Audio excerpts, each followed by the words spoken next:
Hello everyone, I'm not sure if you can hear me or not, but my name is Shane Olson, and today we're going to be streaming this little wizard guy. Please let me know if you can hear me and if this is working. I don't know where my camera is.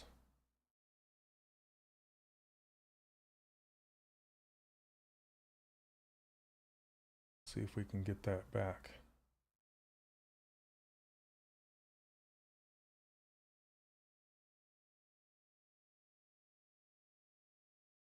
You can hear me? Okay. Is this, hey Neil, is this the right link that I shared, or yeah, that got shared onto the Discord? Is it the correct one? Okay.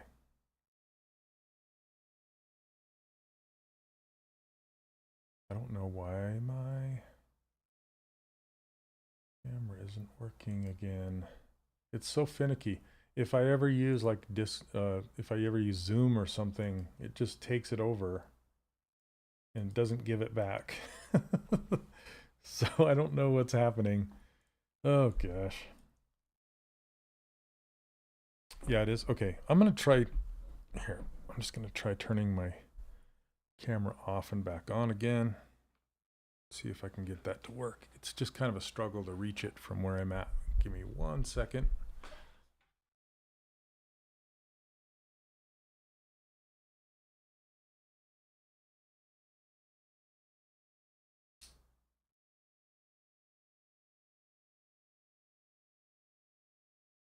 Working? No. Come on. Come on, baby.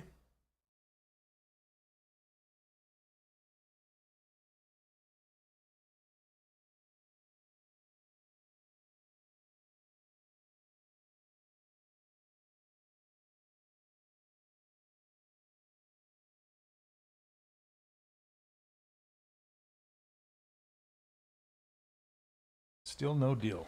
I tried unplugging it and plugging it back in. Ugh, jeez. I can't win today.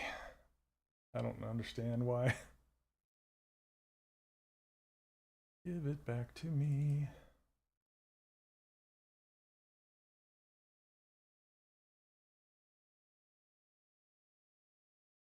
Okay, sorry, I'm trying something weird.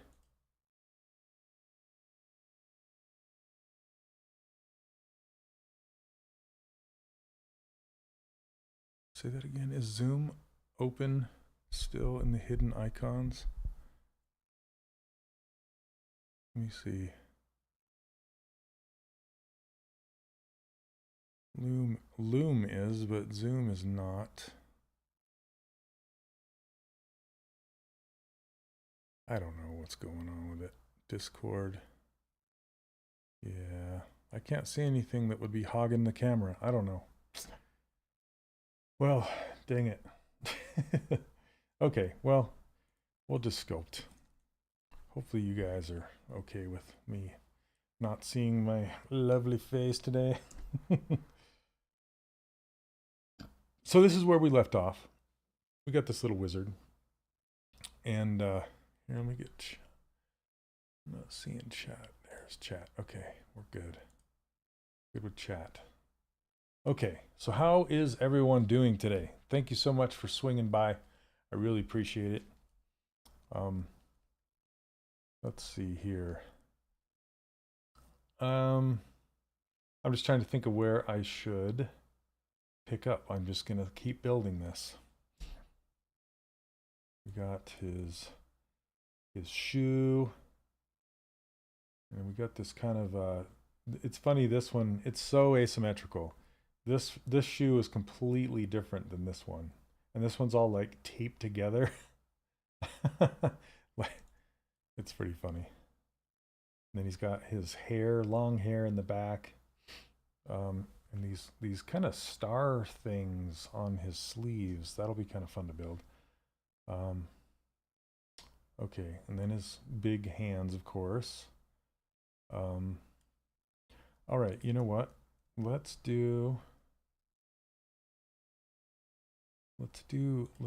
put that little pupil on his eye, because that'll be fun.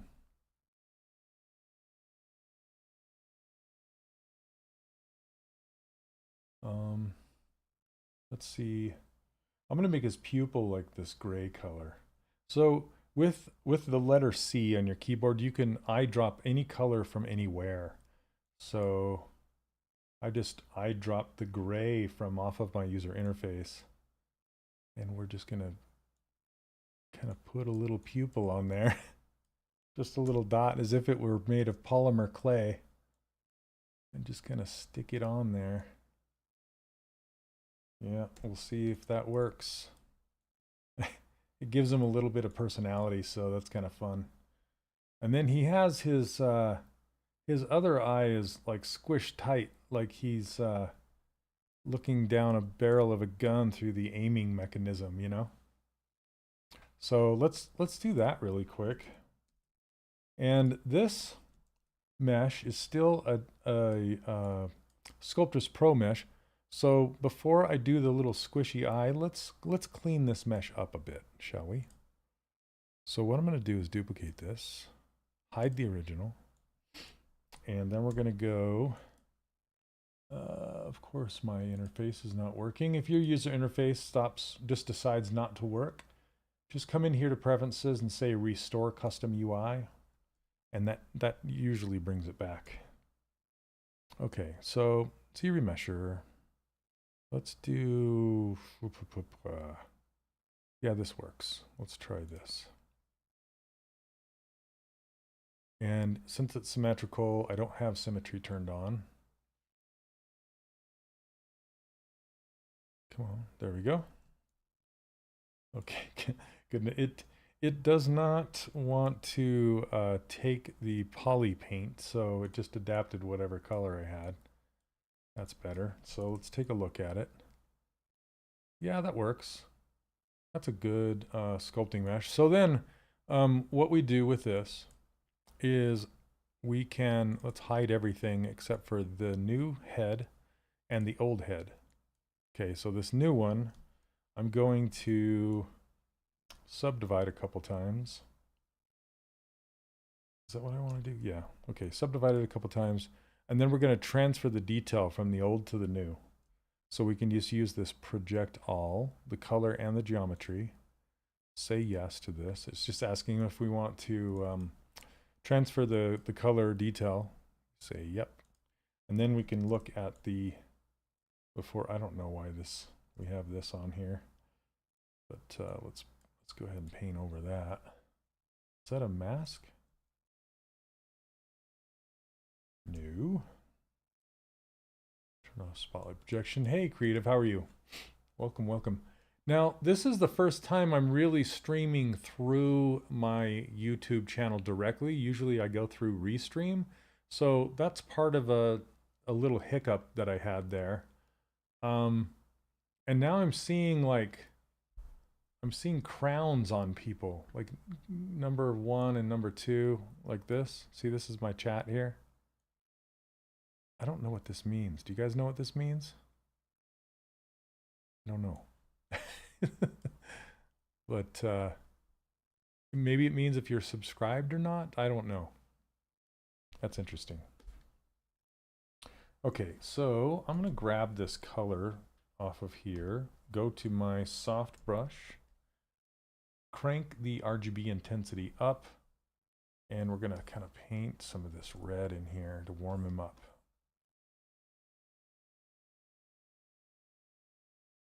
I always like to paint this red on there. It really helps. I gotta fix this nose. The nose. And now that I have multiple subdivision levels, I can kind of clean this up too. So I can go down in levels. I'm gonna hold down Shift, and typically Shift will smooth both the sculpt and the color. If I only want, so this is the sculpt, this is the color, Z-add and RGB. If I only want to smooth the mesh, not the color, I will turn off RGB like this. And then I want to turn my intensity way down. And then just smooth the warbles out. Goodness, that's getting a little sharp on the tip there. There we go. And it's still a little bit longer than I want it. So we'll squish it in just a little bit. Okay, it still kind of needs to be a somewhat believable nose. Not really, but and then we can go back up in subdivision levels, and now it's all smoothed out. Okay, and then we can go back to this soft paintbrush, and I'm going to warm up underneath his chin a bit.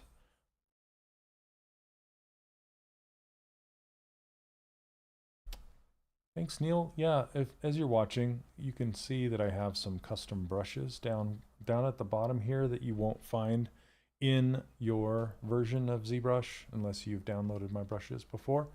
But I give away these brushes for free. If you're interested, just the link's in the description. Go check it out.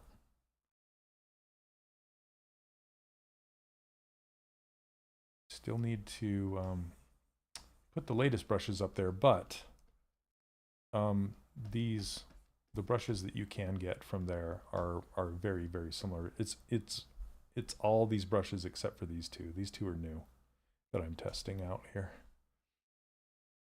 Okay, so now that we have this and I like it, hey, what's up, Steven? How are you? I'm going to delete the old head because I no longer need it. And then we can unhide the rest, including my ruler. And we don't need this temporary object that I used to make the hat with. So we can go ahead and delete that as well. Keep things clean. There, that's looking kind of fun here. And I want his eyebrow to kind of stick out more. So I'm going to mask this eyebrow off. And then move the gizmo to this end of the eyebrow, turn it, and then kind of pull it out away from his face a little bit so it's kind of crazy eyebrow. It might not work in 3D, but we'll see. I think it's working. Yeah, that's fun. Okay. Might need to clean that up and straighten up those edges.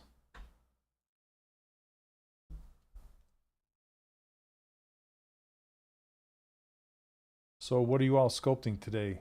Are you sculpting anything? What are you working on? I always love to hear.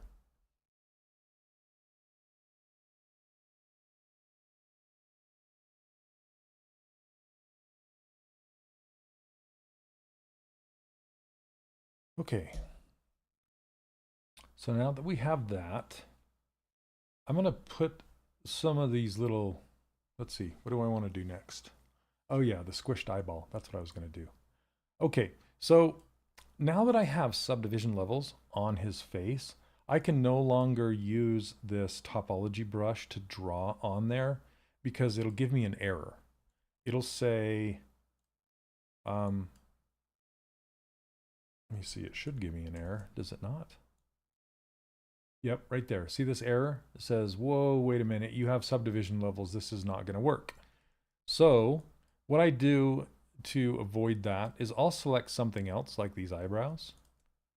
And then those don't have subdivision levels, but then I can still draw on the surface of the face, even though it has subdivision levels. You just can't inject the topology brush curves into something with subdivision levels. That's the only, that's the error I'm getting.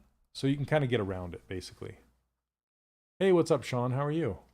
I've been doing mostly in Nomad, but just working while listening to you. Awesome. It's good to hear from you again. Hopefully things are going okay.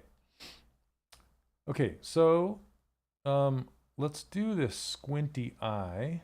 And the reason I turned this to the side is just so I could get better access to draw these curves. I'm going to zoom in to this concept to get a better idea.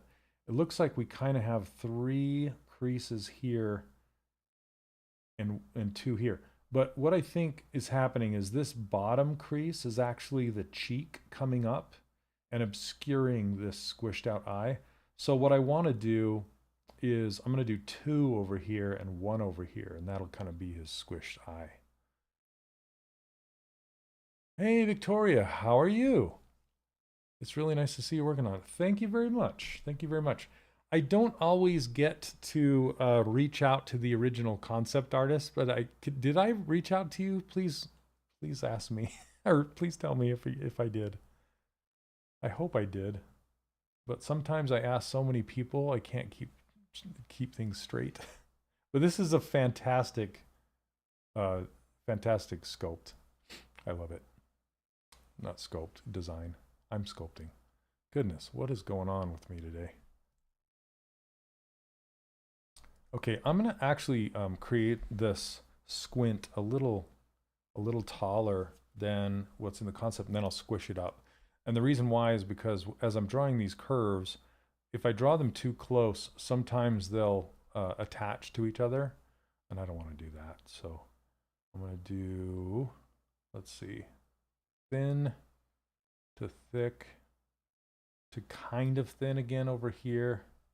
And then I'm probably going to, I'm still getting that error. Why am I getting that error? Oh, because I didn't select the eyebrows like I said I did. Come on. Come on. Oh, goodness. Sometimes it won't change subtools if you don't have a different brush selected that's not going to give you that error. It won't change over. So sometimes you have to pick, like say inflate for a second, switch subtools, or you could actually click over here. That works too. So I'm not sculpting today, taking a few days break from one of my biggest sculpts so far. It is another take on the generally overdone T-Rex versus Triceratops scene, but it'll be different. Oh, fun. That sounds like a lot of fun. There we go. Now we're not getting the error.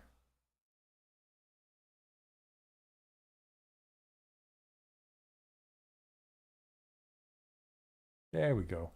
This is what I usually do is I draw the vertical, well, in this case, the vertical, if you're looking at it properly, it'd be horizontal. I usually draw those curves first, and then I do a beginning and an end just to make sure that my dots are working and I can see those big orange squares. And then I'll draw a line in the middle to subdivide that, and then one here and one here, and there is my thing. Now I'm not doing the cut in this one end. I'll do that manually after I get the actual geometry, and I can do it with the ZModeler brush. So now if you turn your draw size down to 1 and tap on the surface, then it's going to create a single-sided mesh without thickness. So you can kind of see it buried in there, but then it masked off this eyebrow. And so what I want to do is split unmasked points and then arrow down. And now it has this selected, and I can just grab the move brush, make my draw size bigger, and I can just do something like this and try that. And now I can turn on dynamic subdivisions, and I can add thickness. There we go. All good. I missed the first part. My friends just showed me your sculpting based on my drawing. I'm learning 3D myself. I saw some of your 3D, Victoria. I saw that you were using Nomad. I also stream Nomad on this channel. And I absolutely love your sculpts. They look great. You're doing a good job.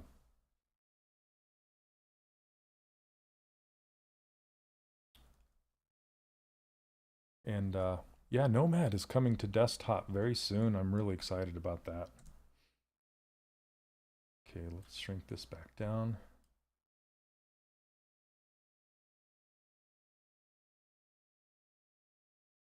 Yeah, I'm a huge fan of Nomad. I really like the simplicity and how it reminds me of Procreate. So there's another creator, his name is Dave Reed. He has a lot of tutorials on Nomad, and he started out as an illustrator, and he tried 3D every time, or a whole bunch of different times, and he didn't really grasp 3D until Nomad, you know, just because it's so simple. Yeah, you guys should check out Victoria's work. It's great. part of the reason I love it is because it's mobile. Yeah, that's one of the big reasons. I also love it because you can render while you sculpt. So with ZBrush, I love ZBrush too, don't get me wrong, but I feel like I'm stuck with Skin Shader 4, and I can't really do transparency in here just because of how ZBrush works. I can render transparency, but I can't work with transparency on, you know what I mean? And inside of Nomad you can, which is great. I also love the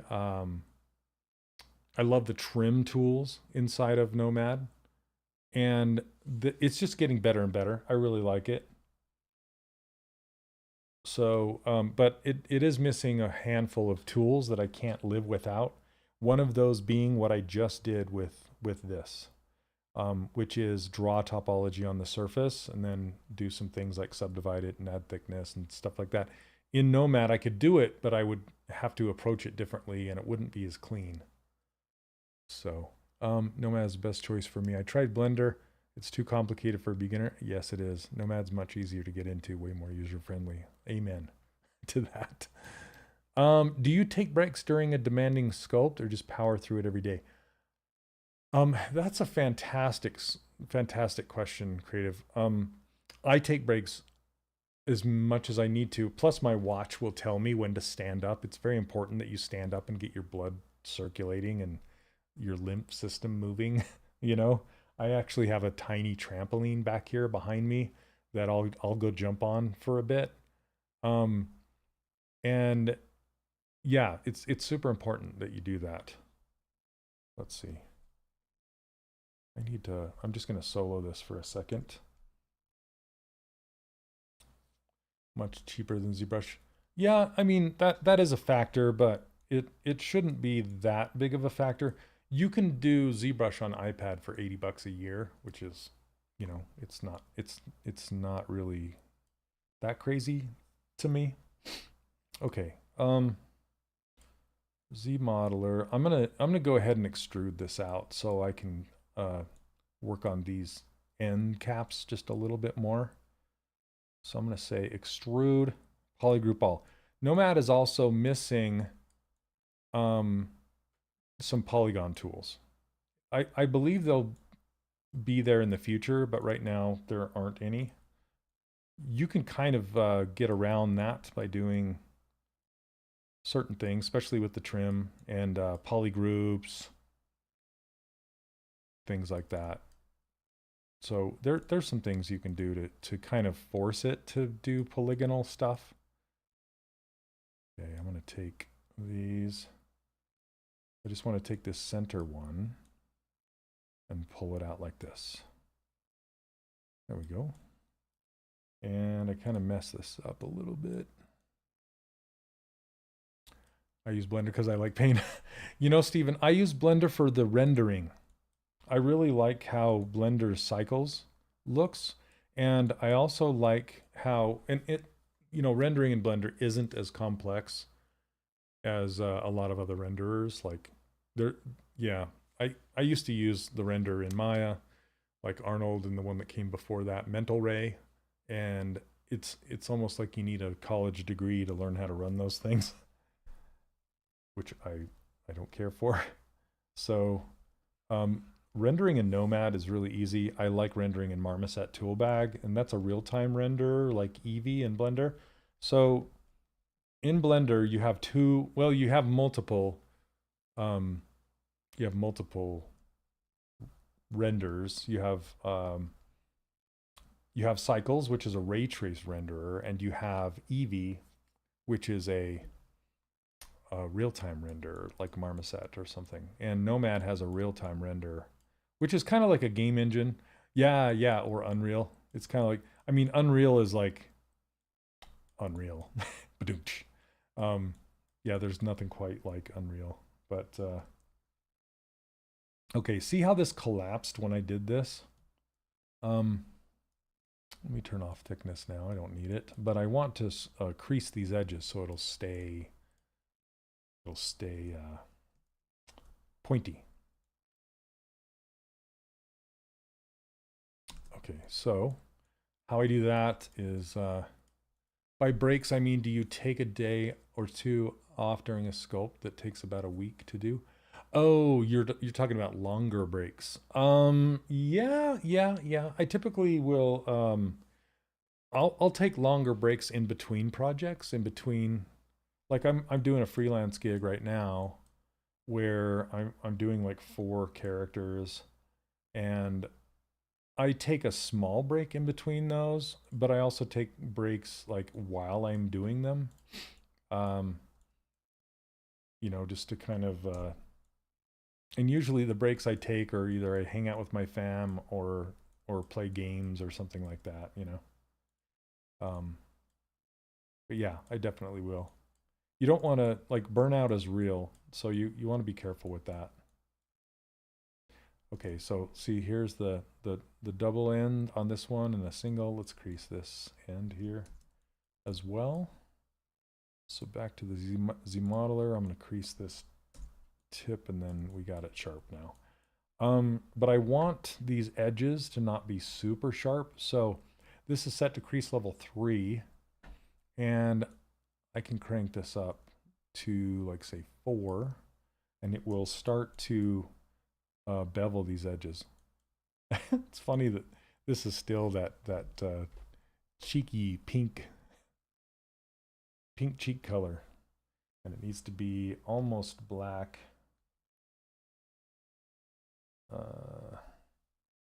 Something like this. And now let's tuck it up underneath that eyebrow, just with the gizmo. We'll just kind of sneak it up underneath there. And now I kind of want to build that cheek up right here to swell it, so it looks like he's kind of going like this, and he's, oh, like, I'm looking at the camera as if you guys can see me. Sorry about that. Oh gosh, stinking camera. Okay, so gonna just kind of go down in subdivision levels, and then let's reduce the intensity and just kind of build it up slowly. I don't want a huge cheek. And then we'll just kind of move it down. And then move this back and up.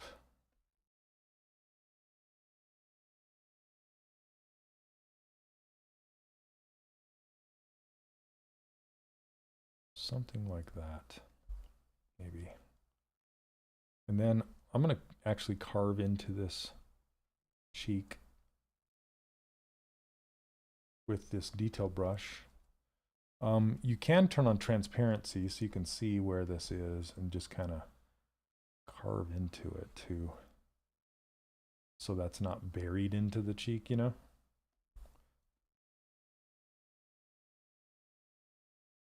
Fluff this up a little bit more and do it again. There we go.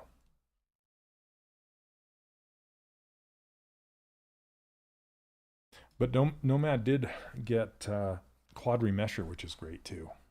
One thing I really like about just being on Apple in general, and I'm not sure if ZBrush on iPad supports it yet, but the Apple Pencil Pro has barrel roll. And what that means is you can twist your pen and you can make it like curve as you're doing the twisting.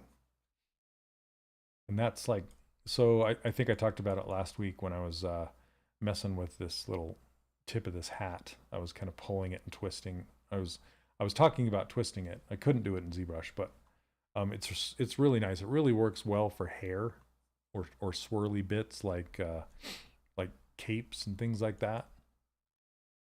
I play a wizard in D&D group, and I have proudly never fired my party. Dude, I play D&D as well, a lot. Probably a little too much. I have a group that plays every other week, and then I have another group that I play with once a month. Sometimes it averages once every 2 months. And I played a cleric with that one, and now I'm playing a paladin with that group, and yeah, it's super fun. I'm playing a ranger with my every other group, but we have a wizard in our party. It's actually played by Matthew Armstrong. He's a phenomenal artist if you've seen any of his work. He does this really cutesy style, and yeah, you haven't played since the 80s? I've played since the 80s. Like nonstop. No, I did have a bit of a break, but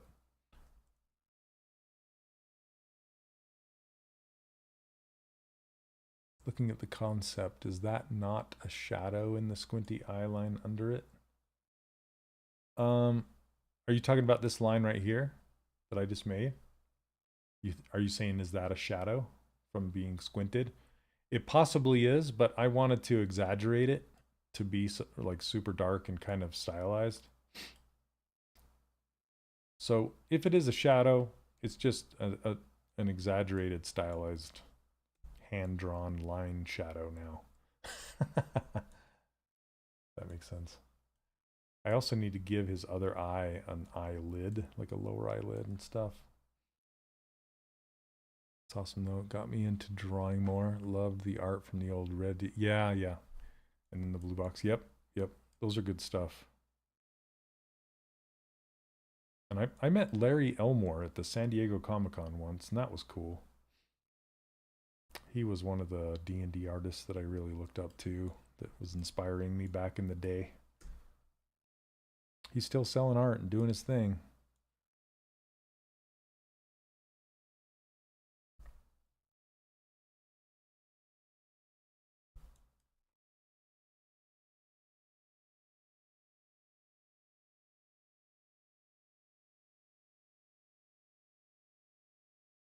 The fan's making weird noises. I think it's gonna take off.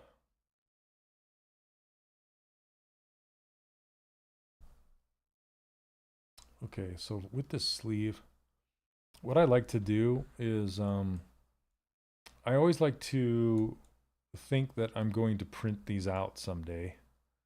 So I model as if I'm going to print them out. And for sleeves like this, I'll make them solid. And then I'll kind of, well, I'll show you what I do. Instead of making it like a tube, I'll do something like this. I'll go take the ZModeler brush and I'll insert a single edge loop right along here. I could take this face and inset it, but in ZBrush, the inset algorithm is a little weird. So it's easier to put a new edge loop right here and then just scale down this cap. And I'm going to do a group by normals, which will give me a poly group on the caps, and then mask it off like this.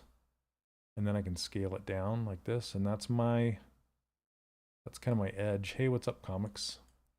Hi Shane, when will you be coming out with your own line of collectibles similar to Disney Infinity? You know, I've been thinking about that quite a bit, and I probably won't do a line of collectibles, but I may sell STLs. Would you guys be interested in that? So I'm going to do extrude polygroup all on this, which will bring this in like this. And then I'm going to mask this off and shrink it down. We played last night, fought a group of hook horrors in the Underdark. Awesome. Oh, that's I need to finish my D&D thought. So we have a wizard, which is Matt. And there's something that's like super cheaty that's in the rules, but my DM doesn't agree with it. And that is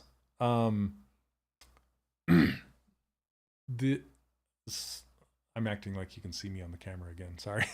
The cheaty bit is that you can carve out areas in your fireball to not hurt your friends, right? So like your wizard can concentrate enough where he can like carve out space in the fireball. And that's like, I don't know, that seems not very feasible. You know, if you're gonna like light up a room with a fireball, you're gonna hurt your friends if they're in there. So what my DM came up with a really ingenious thing, which is you have to take percentages off of your success depending on how many friends you have in the fire. So yeah, it's a kind of a changed up rule that sounds better. Okay, let's see, crease. That way you can still do it, but you have less of a chance of success if your friends are in there. You know, so then you're just not like fireball everything.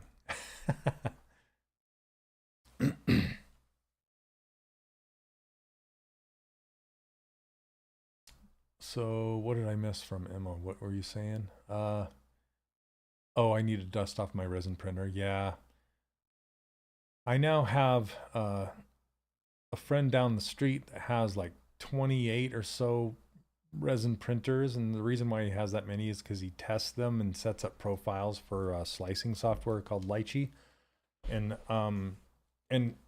I commission him to print my stuff now, so I don't have to deal with it, which is great.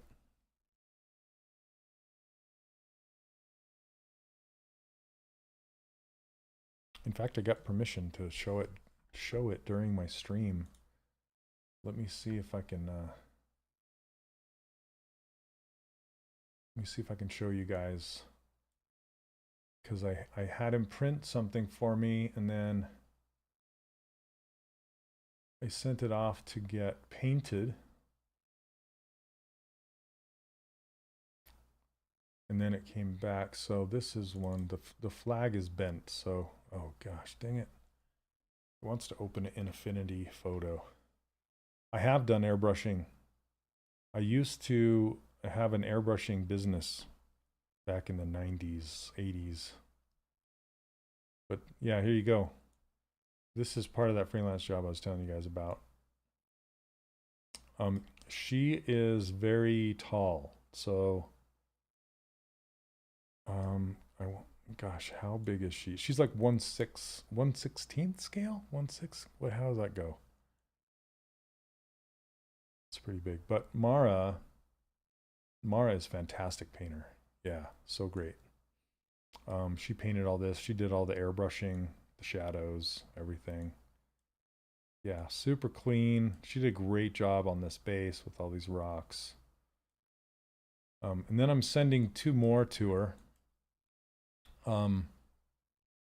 Let's see.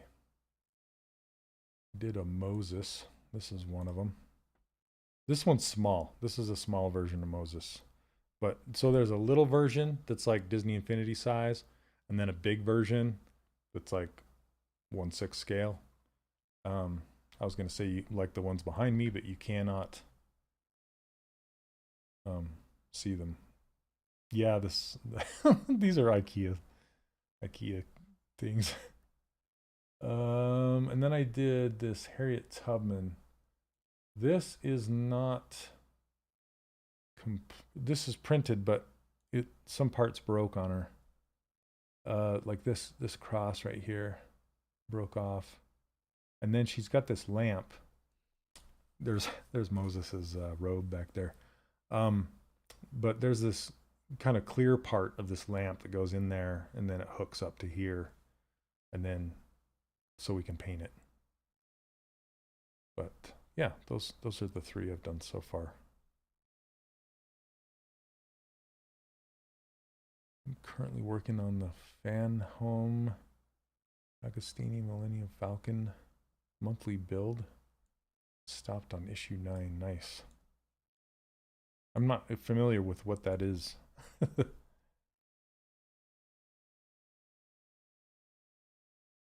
Okay, so this is kind of how the sleeve cap looks on this guy.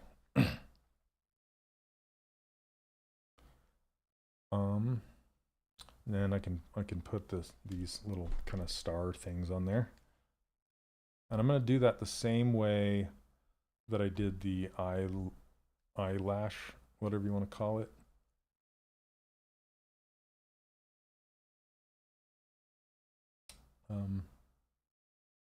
We'll go make this beginning circle first.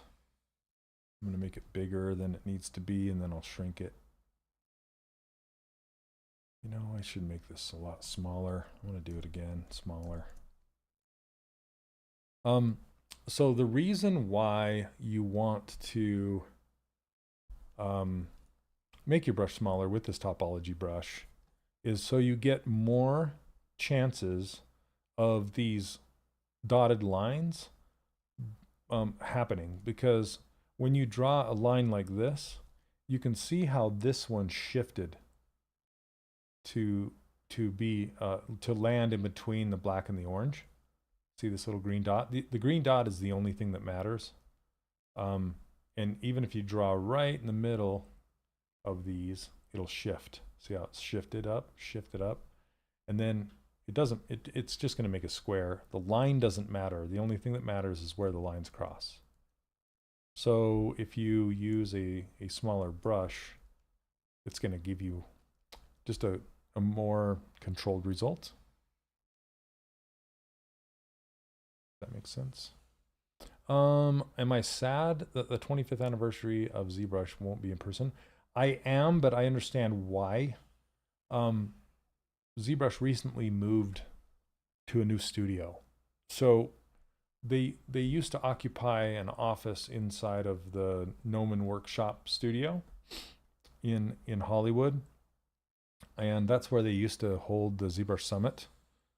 But Nomad moved to North Hollywood. I think it's North Hollywood. So that kind of forced ZBrush to also move offices. And they no longer have a nice venue like they used to, so they would have to find a new one. And that's a big, big undertaking to figure out where they're going to host it and set all that up. And yeah, so I understand why it's not a thing this year.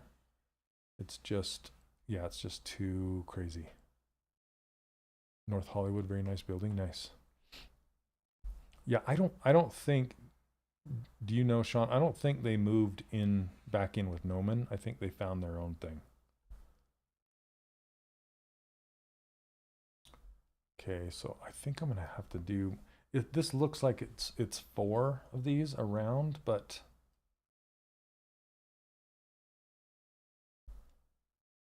maybe I'll look from this angle, and I'll go like this, that.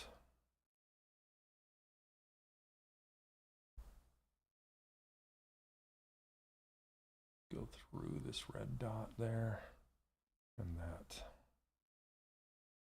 Okay. And then let's slice these up.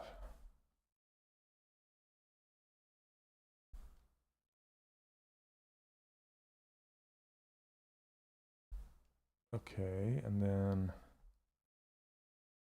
I'm going to clear these leaders off. You can just hold down Alt and drag on the surface, and it'll get rid of all those ends. And then you just want to be close to that dot to pull it out to continue it.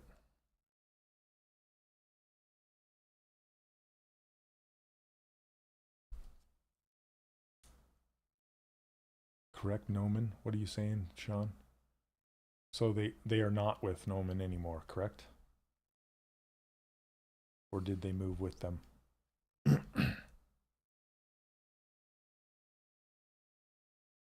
don't think they did.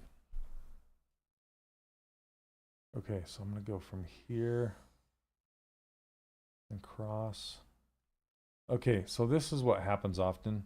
See, when I drew here, I made an extra green dot, and now all of a sudden these 2 disappeared.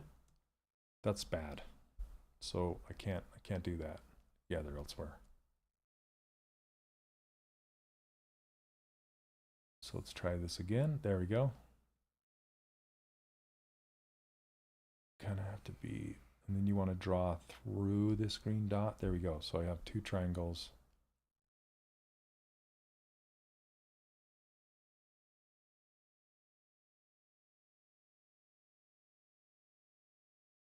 Sorry, this takes some concentration here. Through that, there we go, 2 triangles.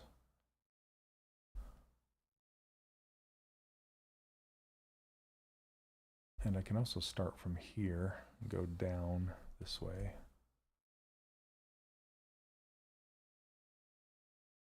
Through here, like that.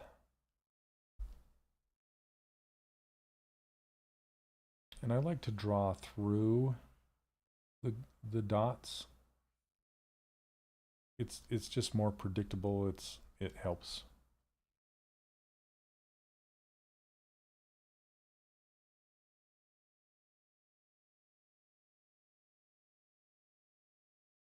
Through that one and then through that one. See, did that work? Yeah. Nope. It made a mess up here. See, and then this disappeared. So I got to do that again. Try it again. Nope. Okay, let's clear these leaders out and go opposite. I'm going to start on this end and try and do it through here. There we go. That's better. Okay, so now that we have those 4, I'm going to go like this and turn these into quads. Like that. It doesn't matter if it's not perfect. There we go. I can clear the leaders out. And then, like I said, this is not perfect and it doesn't have to be. It just needs to be close. We'll tap on the surface. Split unmasked points. Arrow down. And it's in there. You can't see it, but it's in there. If I do solo, you can see it's right there. And if I turn on double, there you can see kind of what it made here.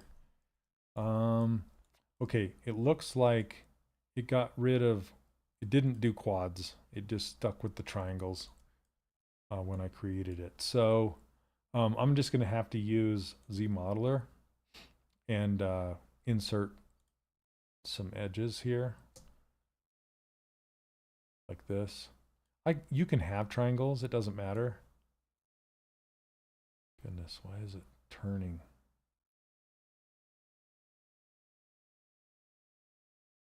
Instead of okay. Oh goodness, ZBrush. Just oh gosh. I guess that's quads though, right? These some crazy stretched out quads. Let me see if I can use a slice brush instead.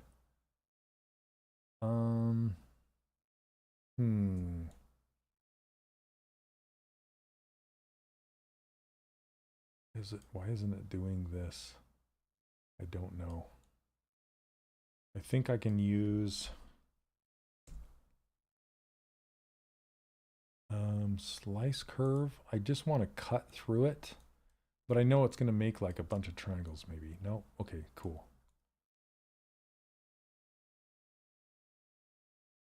Let's just do that again. All right.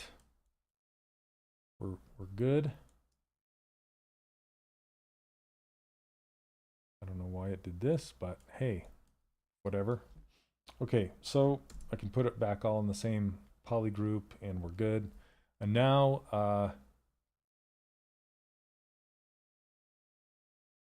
I'm just going to shape it better. And this is extremely low poly, of course. And that's kind of how I like to keep it.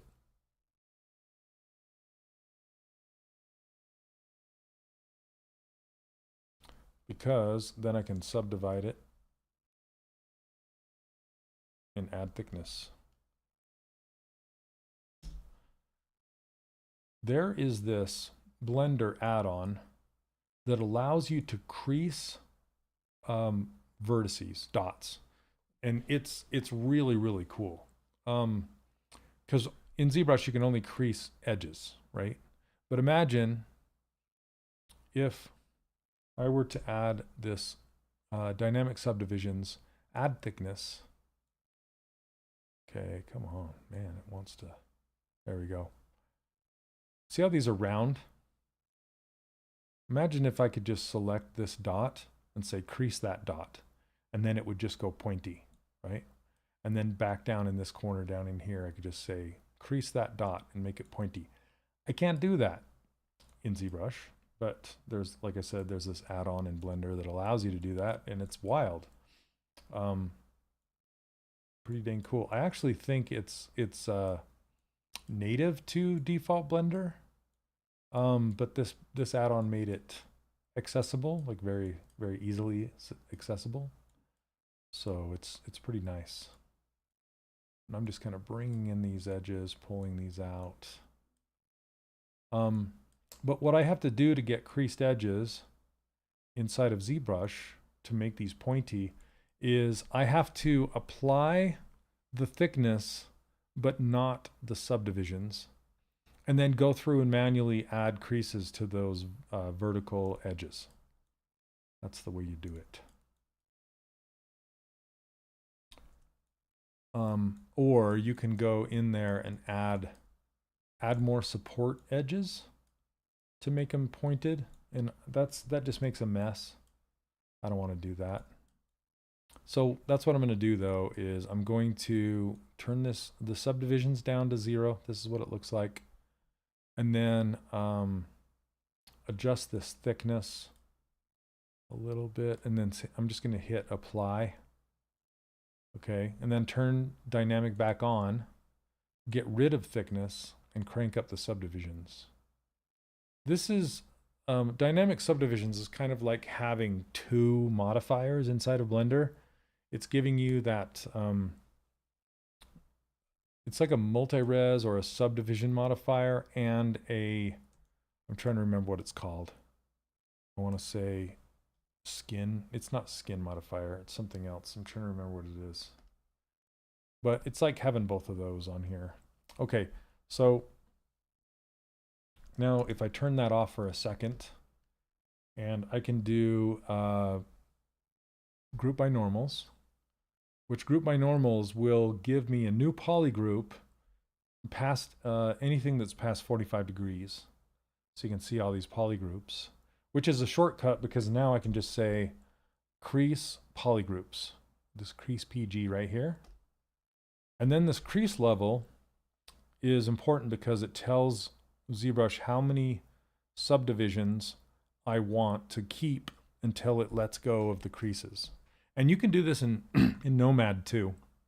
I can show you guys if you want to see it. But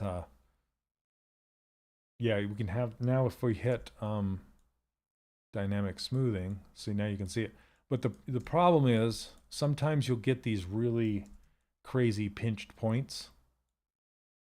And the only way to really fix those is if you actually subdivide it, not dynamically subdivide it, and then you can like sculpt them out, or you can add more geometry in there to kind of support that pinching. You'd love to see that in Nomad? Okay. Do you guys mind if I do a detour for a second? Because on this channel, you guys, just so you know, I like to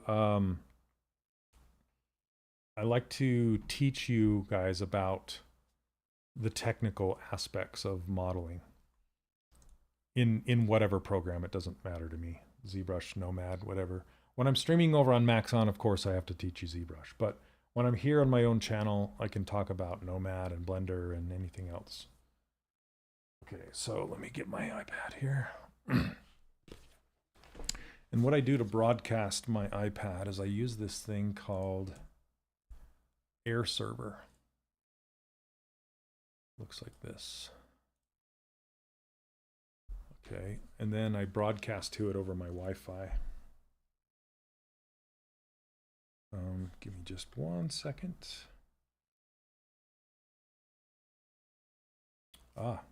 Here's something to show you guys. One of my favorite things to do lately is bring in some of my old Disney Infinity characters and render them in Nomad just for fun. So here we have Boba Fett that I brought in here. It's really slow because I cranked up the resolution in the renderer.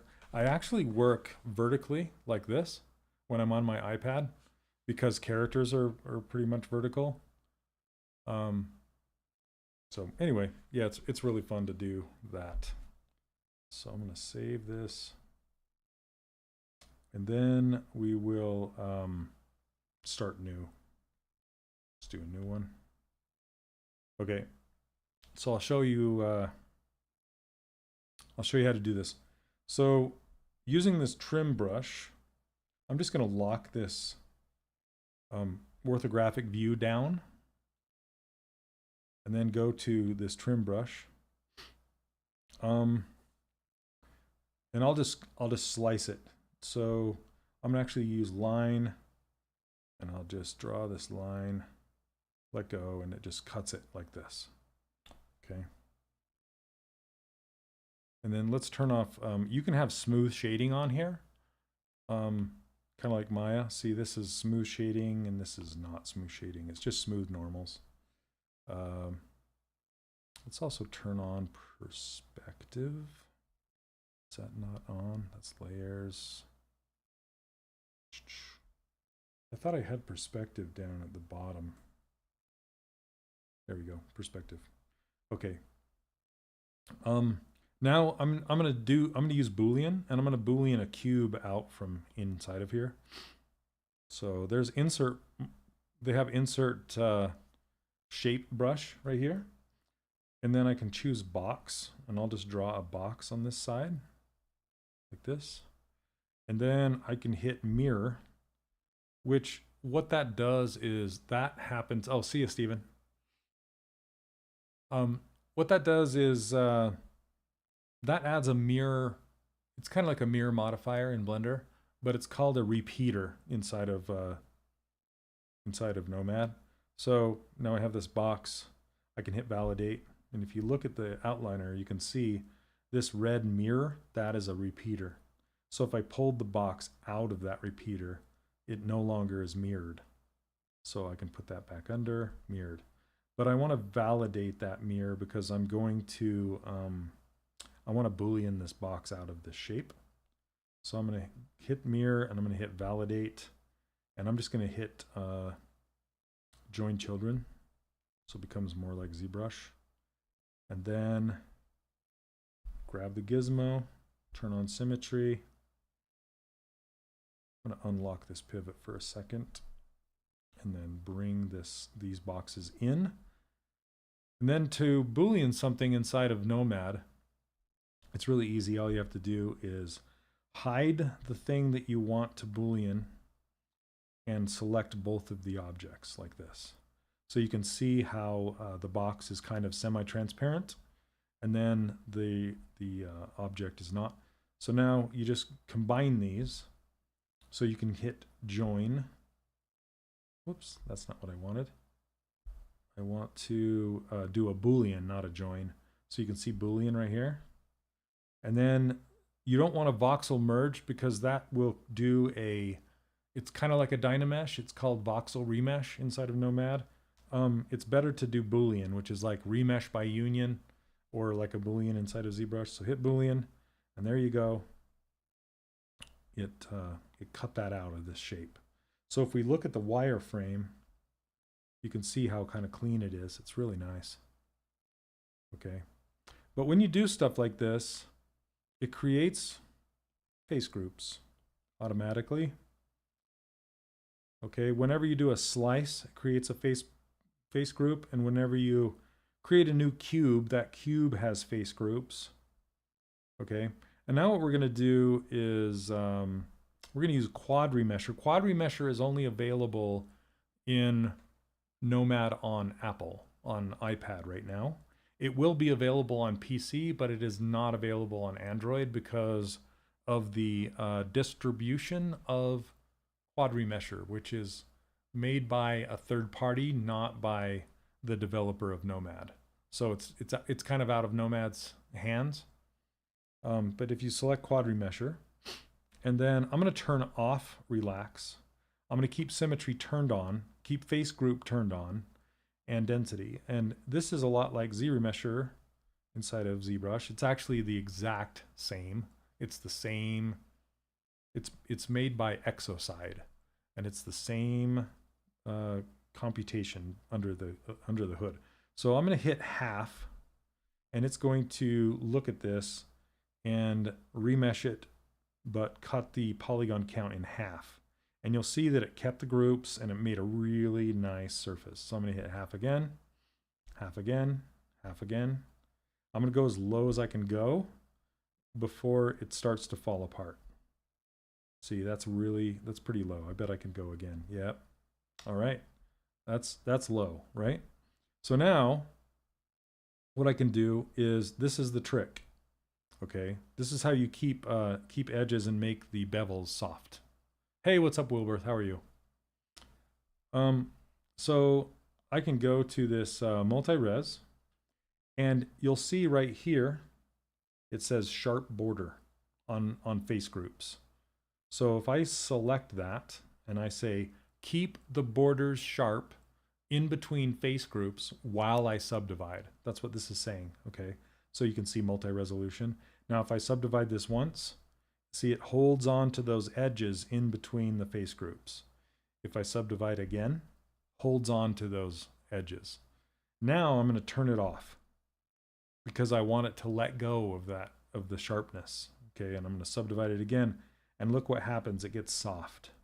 Those edges get soft. So if I turn off wireframe and I turn off the face groups so you can actually see it, you can see it kind of is starting to get a soft bevel. So I'm going to subdivide it again without keeping those creased edges, and now it's a soft beveled edge.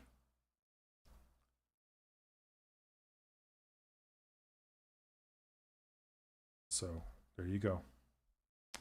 Hey Vitaly, this artist is watching your stream right now, and you can tell her hi. Are you talking about Victoria? Yeah, I did say hello to her. She was here earlier. I don't know if she's still here, but yeah. Okay, anyway, you guys, there you go. If you want to get nice beveled edges, that's how you do it. Any questions about that? It's pretty sweet. But you want to do that at the end when you're all done, like doing all your trimming and everything like that. You don't want to do nice soft bevel edges and then go back in and trim it some more. So, okay, hopefully that helps.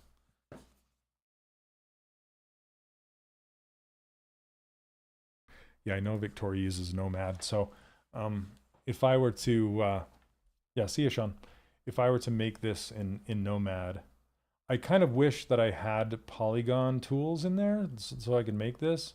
But then if I wanted to subdivide it with soft edges, that's how I would do it.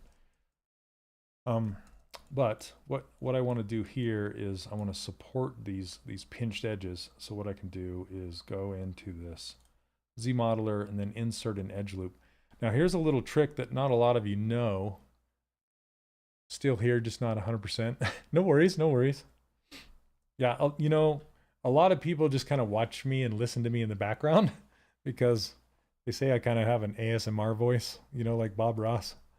So, which is totally fine with me. I get it.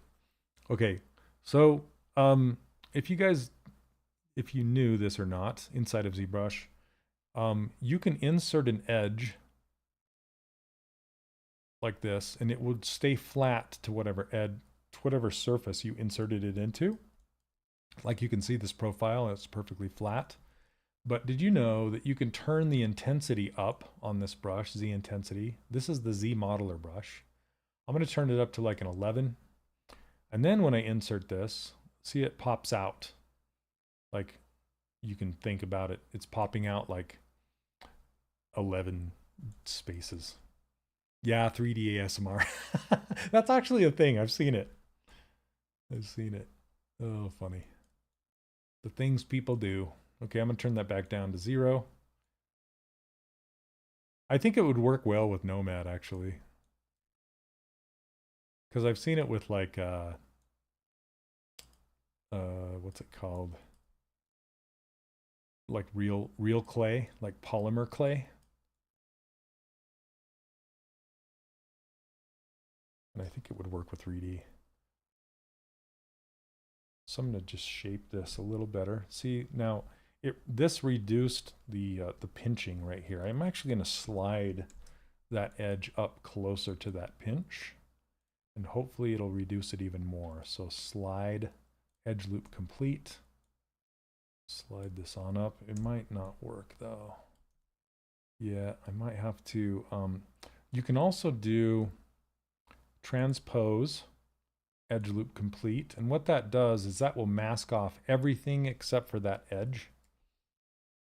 And then if I hover over this yellow square, see how it says control to inflate? I can hold down control and I can inflate this more and bring it out and see if that gets rid of that pinch even more. It doesn't really.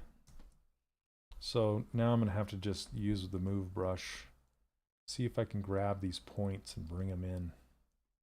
There's not much you can do to mitigate these pinches. It just happens. It's because of the compression of the subdivision is what's happening there.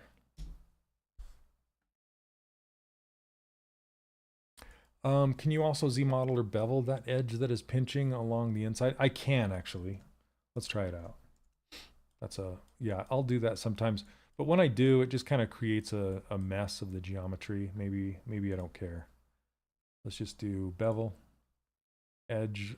Let's do edge loop partial just to see what it gives us. Yeah, it's not even doing it. Doesn't want to. So I'd have to like maybe insert an edge and put it down close to it like this, but that's going to create lines. See, it creates this dip through the whole thing. Yeah, sometimes you just have to deal with it. I've run into this a lot too, not sure the best fix. So the best fix is really, I'll just show you right now.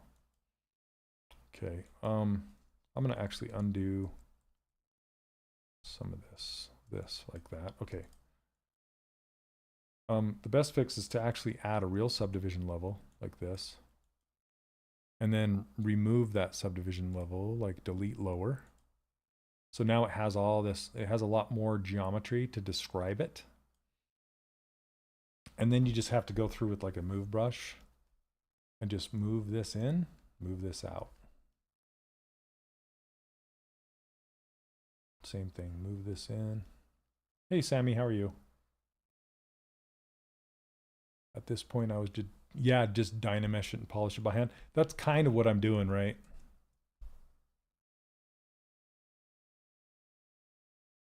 Just kind of manually fixing it. And then you can just use H polish brush to knock it down. But I do want to get it closer so it's not so far off. So now if I turn that back on, see how it's less?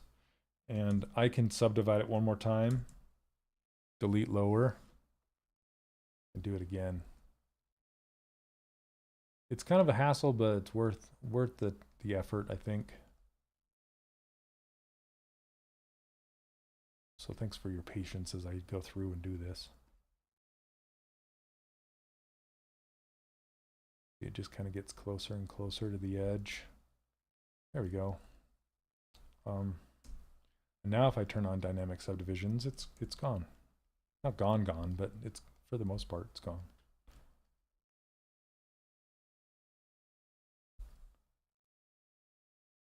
Stupid pinch. Why do you do this?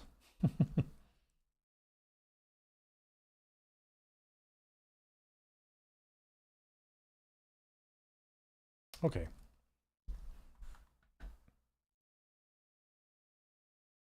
So now let's take a look at the overall shape. And I want to pull this out because it's like embedded into the sleeve now.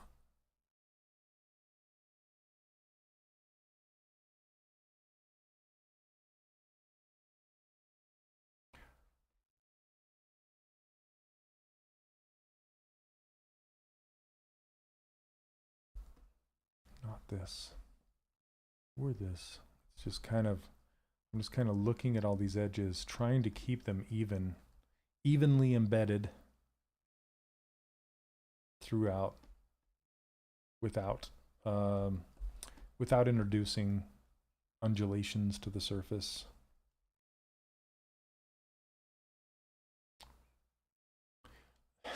Hey Josh, you say David Reed is also an ASMR guy? Absolutely. Yeah, he's got a pretty deep voice. He kind of whispers sometimes too. I found myself nodding off listening to him.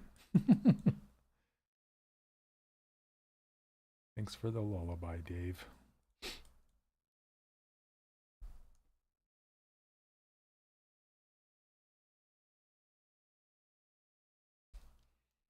Okay, so we can use this. Don't use my scrape brush. It's better to use BHP, which is H polish.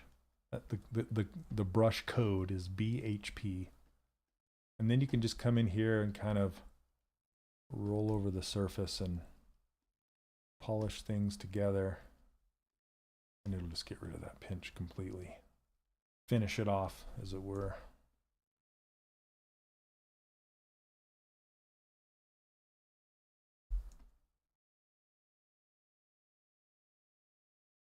Okay, that's not bad. Now I can take this. He's all upside down. Come over here, mister. Okay.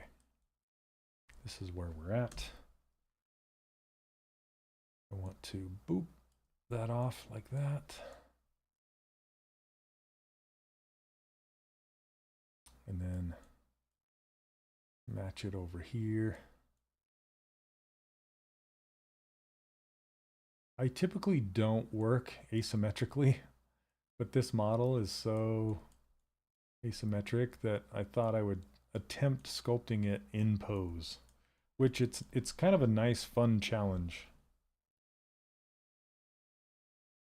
See, this is the problem with resing up your meshes, is then it becomes hard to adjust and bend. Oh, I should have shown you all the barrel roll of the pen of the Apple Pro. Here, instead of pulling this in, I'm going to pull his sleeve out. That's easier. Okay. You can see this little weird tip that I made. I can go in with the BHP brush and just kind of hopefully polish that swoop away.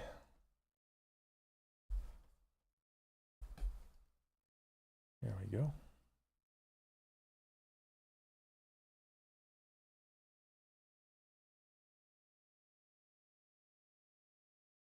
Again, I think I'm going to take the sleeve and bring it up to meet the cuff rather than the other way around.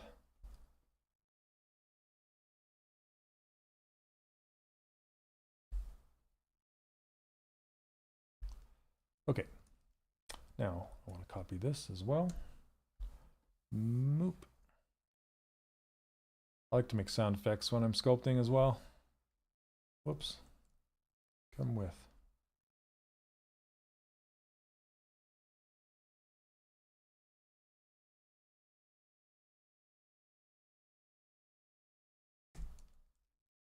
Yeah, I really do hope Nomad gets poly tools in the future. That would be nice.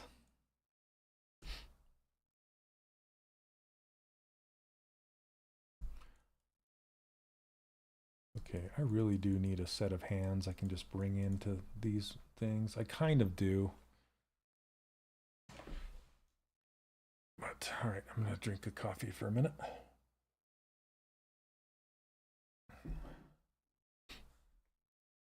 All right. Before I do those hands, oh, that little froggy is so freaking cute.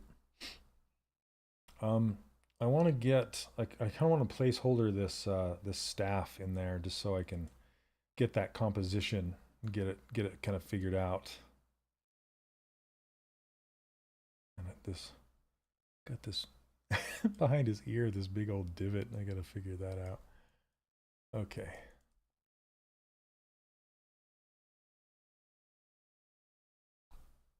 So I'm going to insert a cylinder. Now, when you insert a cylinder like this, you can grow it like this and then push back in to make it long and slender, like so.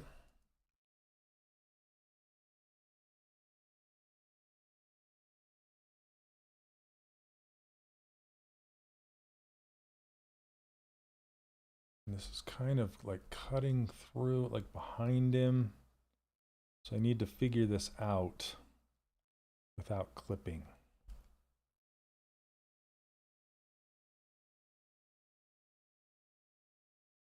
So it goes in front of his sleeve. And you can move this pivot to rotate it from anywhere you want. So like I moved it up here, bring it in a little bit, rotate it out.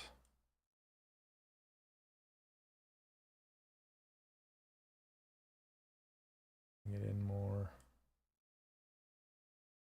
And then I'll probably have to like move his head. I'll probably have to make his head a little more narrow. It's a little wide, especially like through right there.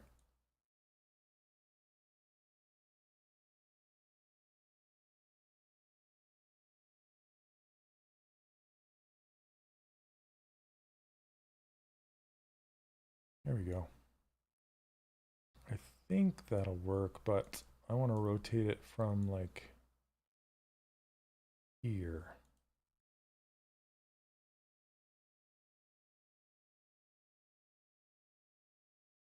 Trying to get it out of his ear.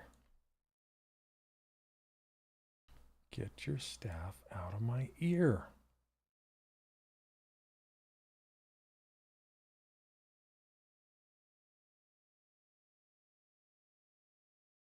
Okay, can you guys hear my fan?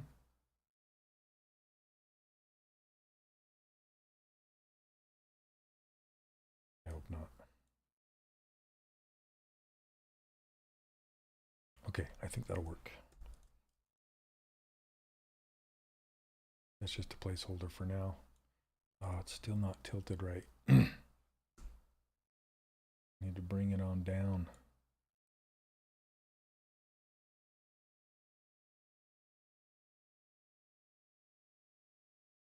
Like this.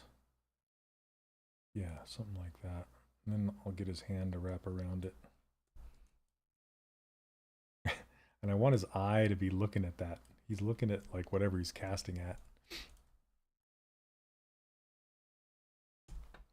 Okay, let's do a save next. If you're on ZBrush 2025, this is a brilliant feature, this save next, because I can just hit that and it's just going to save off a new version with a new number. And then I can continue on about my day.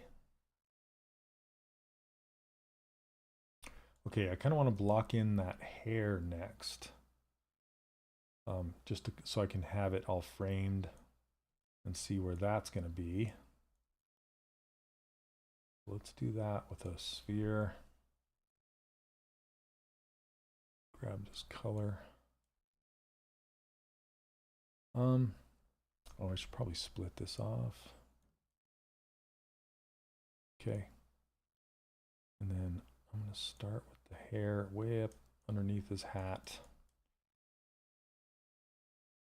And then we'll squish this down. And I kind of want that outward curling arc. So I'm going to use this side of the sphere. I use the Save Next feature so much. Real good addition. Yeah, okay, now you just have to be careful that you don't fill up your hard drive like super quick, because that'll fill it up fast.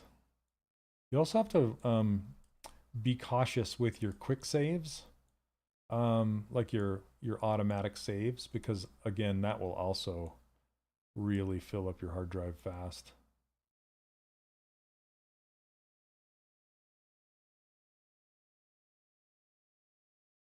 Okay. I'm gonna have to do some tricks with this hair, I think. I'm on save 29 for the NPC challenge. Nice. And you guys, if you don't know what he's talking about, or he, she, I'm assuming you're he, I apologize. If you don't know what they're talking about, it's I teach an online course. It's called the 3D Character Workshop, and there are a lot of students in there. And if you want to join us, you can go check out the link in the description, 3dcharacterworkshop.com. And I'm starting to run my monthly challenges again. This month it's NPC. So and that's kind of what this guy is, sort of. It's the whole thing is just to give you a reason to sculpt. And we decided on NPC challenge just for just a fun generic character that you would see in a fantasy world. I think I should have said like somebody that you would think would give you a quest, or like townsfolk or tavern folk or something like that, you know. And this wizard you'd probably see in a tavern. He looks like he could give you a quest. So this is my quote unquote entry. I don't really, I participate in the sculpting, of course, but I'm not, it's not like a winner or loser thing. I have done that in the past. I might bring it back, but at the end of the monthly challenge, I do a character review, and I give you feedback on your character. That's kind of the reward for participating in the challenge. And I try and review every entry, and that kind of gives you a preview of what my mentorship is like, because I also have a mentorship, and that's kind of like if you want to go deeper into learning with me, I have the membership opportunity. And if you're interested in the membership, mentorship, it's not a membership, it's not a subscription, it's a yearly group coaching mentorship. I need to be careful with my words. And yeah, we have a ton of fun in there. So if you're interested, just go to the same link down there, and there's a contact, and just hit that contact and reach out to me and say, hey, I'm interested in the mentorship, and I'll tell you more about it. If you're already a student in there, you can just send me a DM directly through Discord. I don't mind. And ask me about the mentorship, because I do have a couple more seats open this month if you're interested.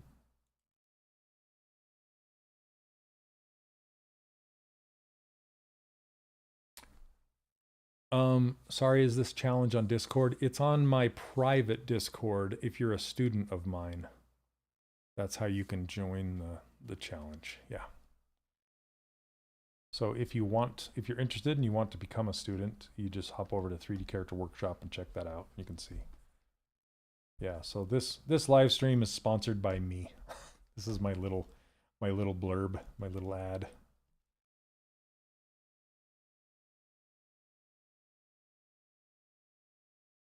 Okay, so now that I have this sphere, I'm gonna split this off so I can make it kind of thin, because his hair is kind of this thin wall, which is fun.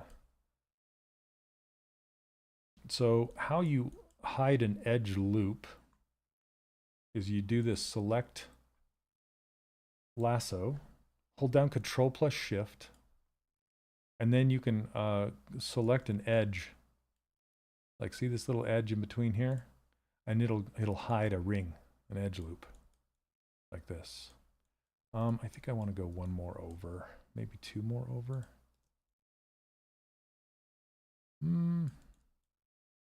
Maybe this. Okay, so now that I have this, I want to delete one side and keep the other. So if I view polygroups, you'll see they're both in a white polygroup. I'm going to hit auto groups, and so it'll put the front in one and the back in one, and then the stripe in one. And then I can just isolate the one I want to keep, and then hit delete hidden. And let's turn on double-sided so we can see it. Now it's double-sided. And then I can, now that I have this, I can just kind of smooth out this kind of tight transition at the bottom. Smooth it. Because when you smooth, by default, the smooth and the relax, they both will ignore the outer edge, the furthest outer open edge. It will not smooth that no matter how hard you try, unless you flip the switch to say, you know, smooth the outer edge. And that's under the brush settings. But I rarely do that. Okay, so now that we have this, we can turn on dynamic subdivision, which is already on, and add some thickness to it. Okay, more thickness. And I don't want it creased, so I'm going to say uncrease all. And then I'm going to turn off this post sub D so it has this kind of really smoothed edge right here. And then we'll adjust the hair to match better. It's much easier to manipulate an object that is a single-sided object rather than two-sided. That's the beauty of dynamic subdivisions. I can really pull this out kind of sharp and turn it, bring this side up.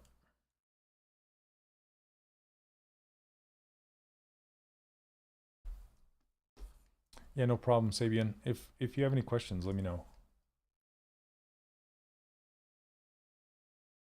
And it's just in it's in the Discord underneath challenges. I can show you really quick.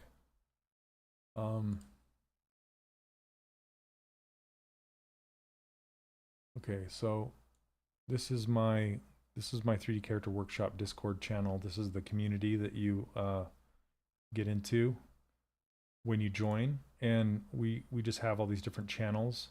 But this join a challenge right here, these are all the entries into last month's challenge. And then as people finish up this month's challenge, they'll just post them here. And then at the end of the month, we'll go through them. And yeah, you can see all the channels. And then these are the channels of my mentorship. And it looks like Tristan's hanging out here in the Sculpt Hangout. There's these Sculpt Hangout rooms that you can hang out and sculpt with other people. Yeah, but that's essentially what you get access to. And these are some of the students in there. You can see some of the awesome characters that people are posting. It's super fantastic. And it just goes on and on and on and on and on. So if you want to be part of this, I welcome you with open arms. Come and join us. It'll be fun.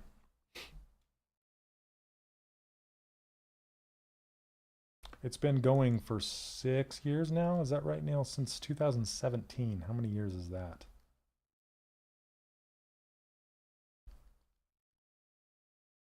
That's crazy. It's been going that long. I made this course just kind of as a one-off, you know, side thing. And then a lot of people wanted to join it, so it kind of became what I did for my living. I still do the occasional freelance, of course, but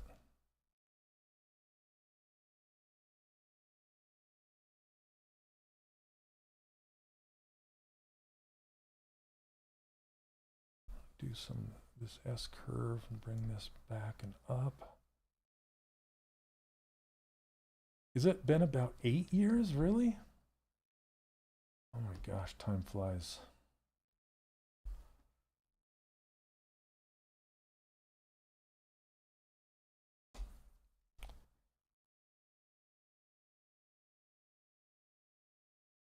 Eight years and about 2,500 students in there.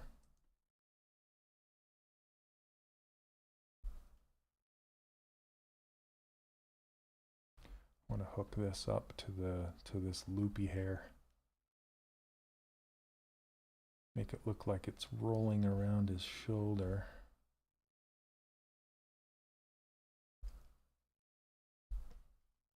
And actually attach to his head underneath here.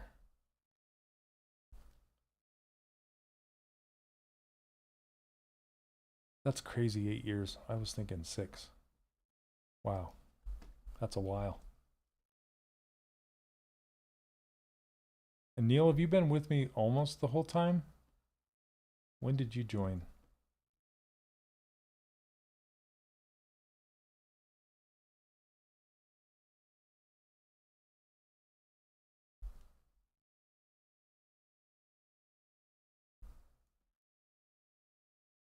Kind of just make this sleeve. Yeah, in 2017, Emma. Yeah, you're an OG. Yeah, I've met him a couple times at ZBrush summits.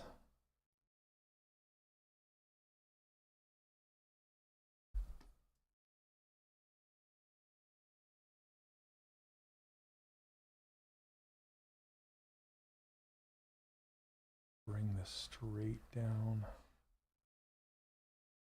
like that. So it looks like it's coming out from underneath the hat.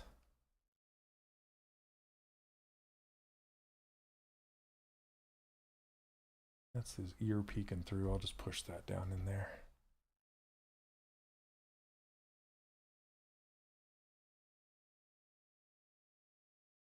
That's so fun.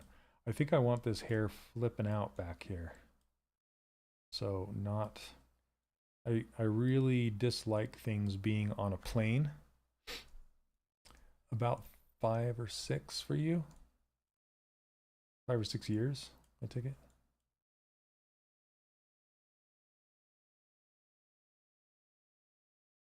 Yeah, pulling it out gives him motion.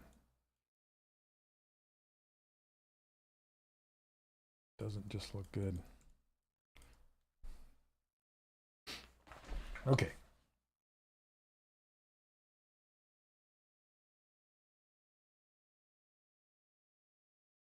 And these little hairs right here, I kind of want to curl this around on itself.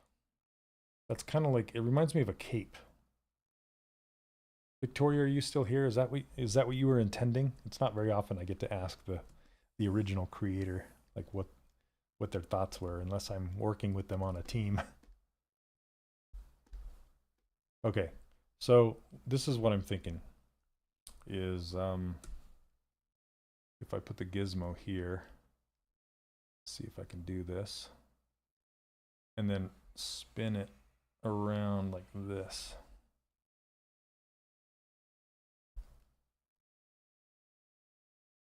Sorta. Bring it up and out so you can actually see how it's twisting around like a cape.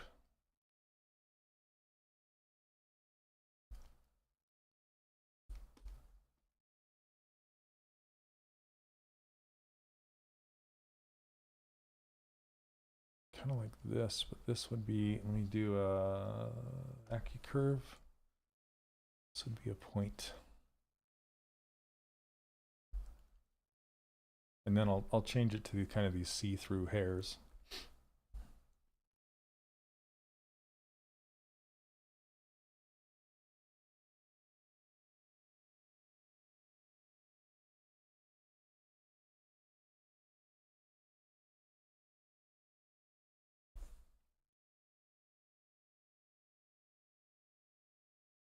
Something like that.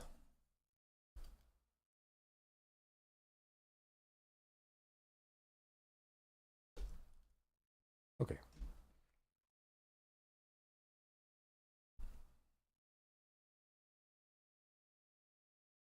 I call that an S curve because it's kind of shaped like an S as it comes through. I'll have to clean up that attachment point way up in there. And then this one can curve out this way. The swoop, the S swoop.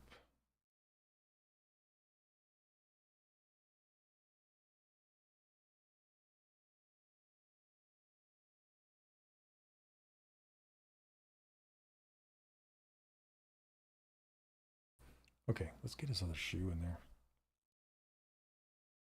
Just as a placeholder. Just kind of go boink. Oh, not his whole leg system. Just his shoe. There we go.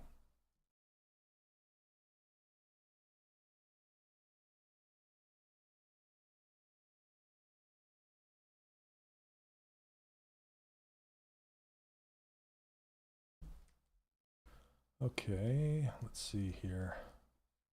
I put this on the heel and rotate it into place. I love how long these feet are. Yeah. So I want to kind of rotate this gizmo around so this arrow is kind of pointing down the length of this foot. And I'll put the gizmo on the back of the heel like this, then I can scale it out more straight. You can't get rid of me lurking. I think there's still like a 20-second lag. So I apologize if you ask a question and I don't get to it right away. It's because I blame the lag. Okay, I'm going to insert a sphere here and then kind of sculpt it to be this this top of this shoe here.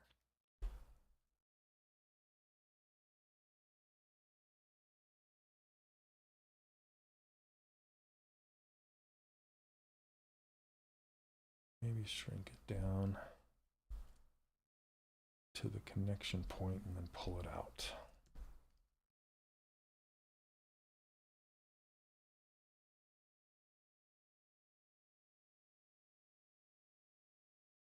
If there's enough geometry to do it, I need to pull that leg down in there.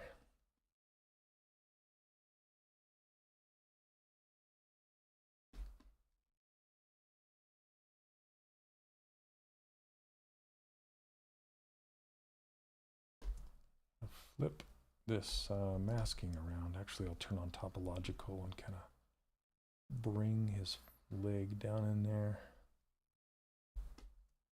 Like so.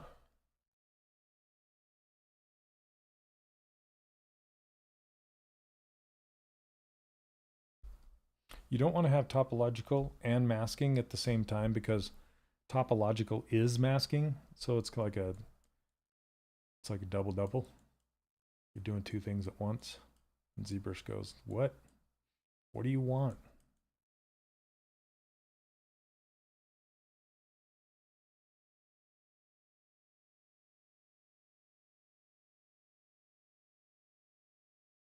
Clean this up.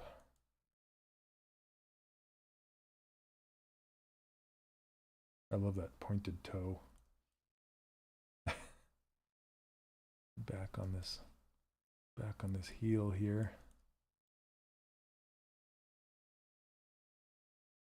Okay. So something you can kind of do to get, because I want to have him kind of standing on the ground, right? So I think I'm just going to add a cylinder, but what I was going to say is you can use this line at the bottom as kind of a flat guide, and then you can kind of put the feet down on there to help you figure out, like I need to pull his foot up a little bit and rotate it. Whoops. Let's mask this off. Rotate it. And then you can also use this clip curve brush to clip it off flat, like so. And now it looks like it's on the surface. And then I need to adjust this one to make it look like it's on the surface, which means taking this foot and let's invert that and make it its own poly group. Clear it. Okay. And then I want to snap the gizmo to the heel. So then I can turn the camera to the side and rotate it up. So hopefully it gets to look like it's standing on the or touching the surface too. Okay, so if I snap this, you can see it's not close yet. So what I'm going to do is I'm going to outstretch this a little bit more. And then I'll bend the toe up.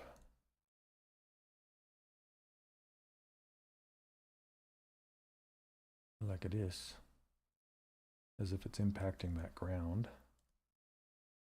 Let's bring it back down just a little bit, maybe here. Rotate it in. And then clip curve that off. Like that. No. I want to be right on that line. That. There you go. Now he's standing on the surface. And now I can match this leg to that.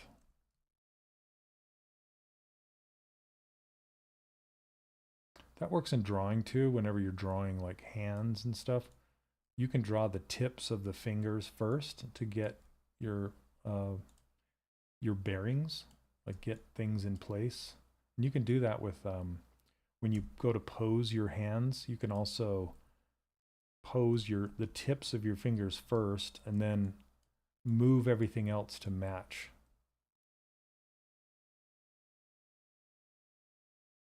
It's kind of a little trick. Because your eyes, like your artistic senses, know where the fingertips should be. And if they're not in the right place, then you're going to know it. So it's kind of easy to adjust those first instead of trying to get everything to come along for the ride and bending them, the first knuckle, then the second, then the third, and then by the time you bend the last one, your tips are clear out in space and you're just like, why isn't it working? Sometimes I'll do that too with the hand. You can pose the wrist and the hand in space where you want it, and then pose the arm to meet it, bring it up to meet it, you know? Okay, this, yeah, I think that's working.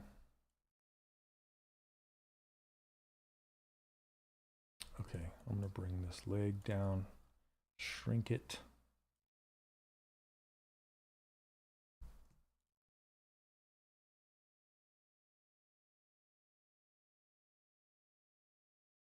I want to make it a little more narrow and just kind of stretch it down into that foot. Like that. Too fun. What time we got? About 15 minutes left. How are you guys on questions? You got any questions for me?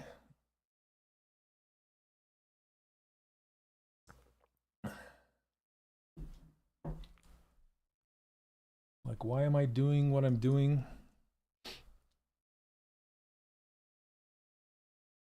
I want to take the bill of this hat, kind of mess with it a little bit more and get it kicked up.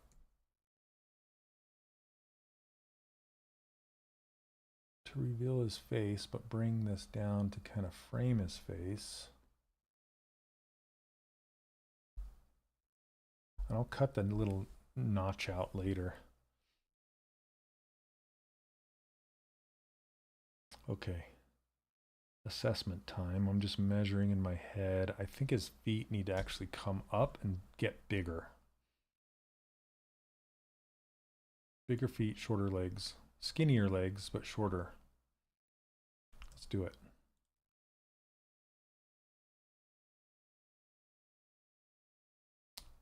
Let's see here.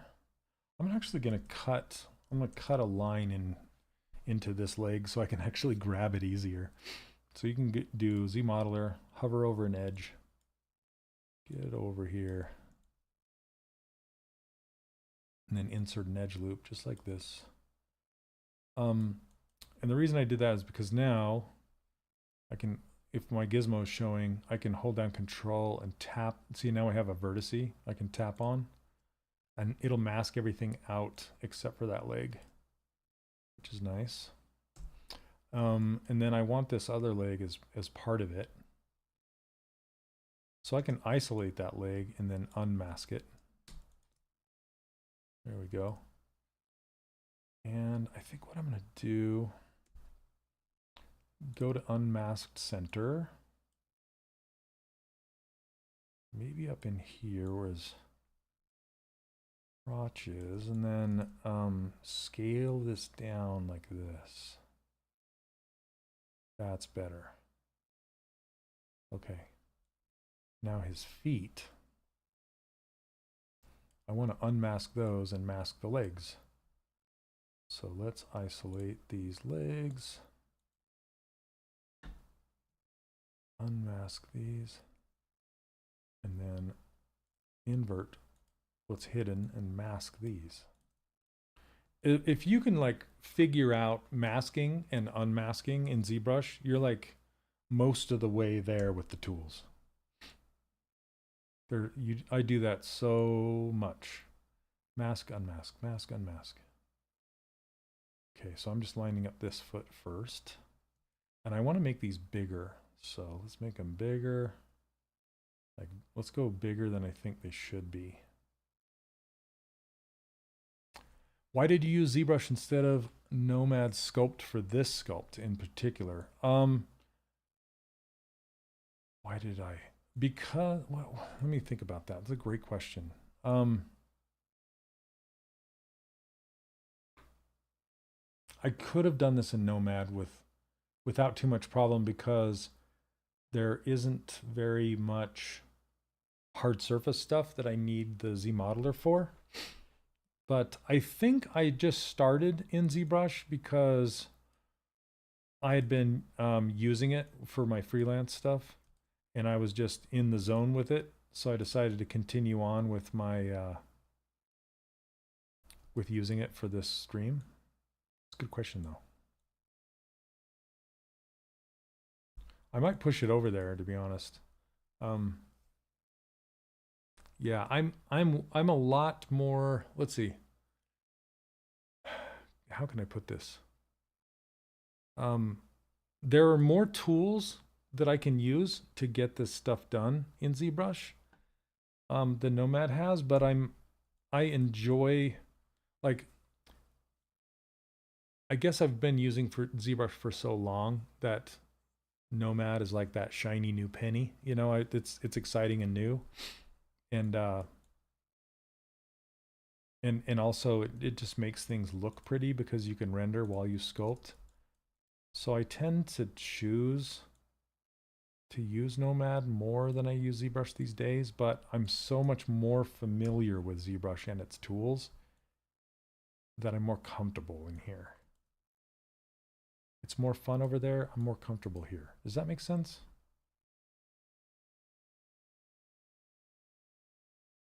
But there's really no rhyme or reason. And I want to use it more.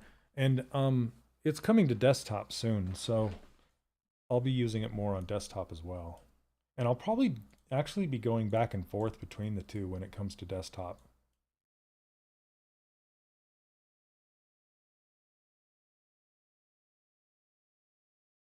But it just goes to show you that it doesn't really matter. Like, I might even do a sculpt in Blender sometime. I've done a couple. Blender kind of drives me a little crazy because a lot of times I'll know what I want to do and I won't know how to do it. And then, or it will like crash or give me some kind of grief. And then I'll just get angry with it. There you go, Neil. Yeah, that's totally true. You're basically an expert in Nomad. What else you feel there's left for you to learn there? I know all the tools. I feel very comfortable with all the tools that Nomad has.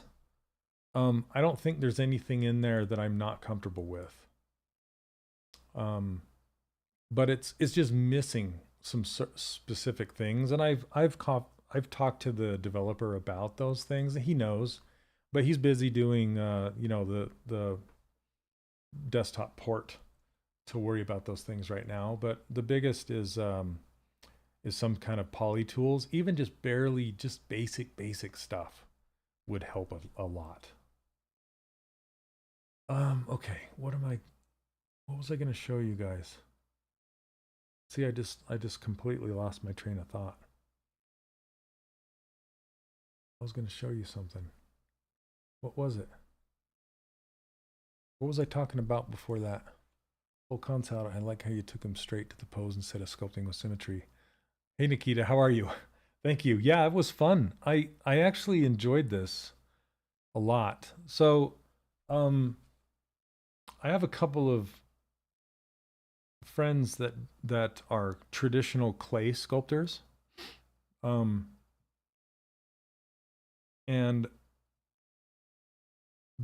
one of the advices that I've gotten from one of them is try sculpting in a pose, like not in a T pose, and your sculpt it'll just seem more alive, you know. Hold on one second.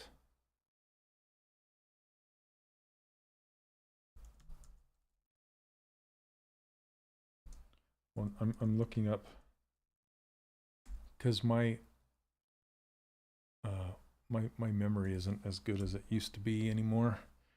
Especially with names. I'm trying to remember his name.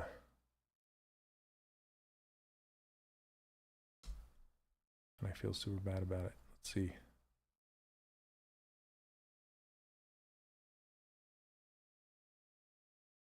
Gosh dang it. He worked on Kubo and the Two Strings.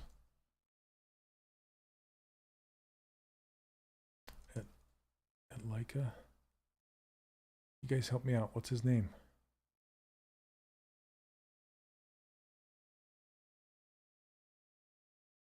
He's no longer with us.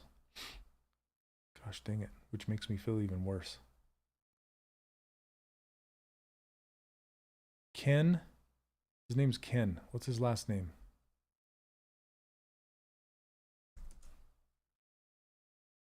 Kent Melton. There we go. Gosh dang brain. Ugh. Driving me crazy. Hold on. Yeah, they're making a documentary about him. So, yeah, Kent Melton. This guy. Yeah, he's made a whole ton of Disney sculpts. He worked for Leica for a long time.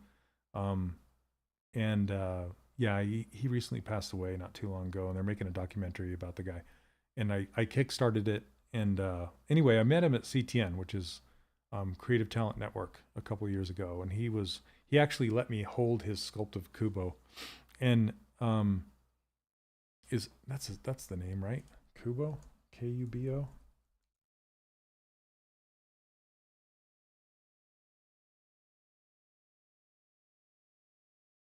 And I'm missing my stupid brain.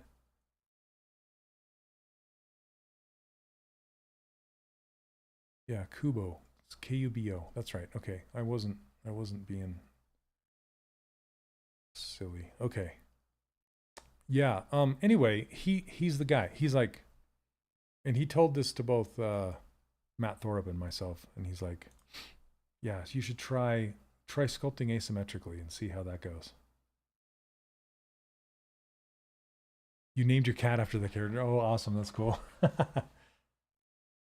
What you mean by poly tools in Nomad, like hard surface stuff? That's what I most want to see, Stefana. Yeah, yep. The Z modeler stuff.